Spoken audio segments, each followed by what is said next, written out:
Alright, so I'm here with Devonti Hodges, standout centre back for Clarendon College. How are you doing, sir? I'm fine, you know. Glad for the win. Alright, you guys had a comfortable win today. You know, but we saw a show-stopping first half performance. What happened in that second half where you guys just couldn't replicate what you did in the first half?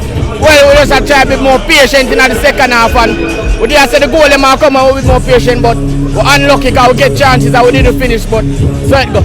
Alright, another schoolboy football season under your belt. How do you feel about this season coming in as the Dakota Cup champions, as the Olympia Shield champions? How do you manage to stay motivated?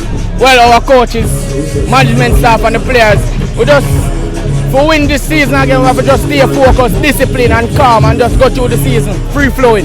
Alright, I saw you trying to get that goal. I saw you after I'm saying, I beg you one.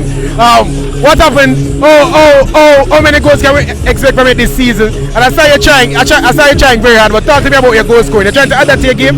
Yes, man, very much. Well, I want to score double figures this season. If it can happen, I know it will happen because I believe in myself. So let us see. Alright, Devonti, congrats on the win and good luck for the rest of the season. Thanks.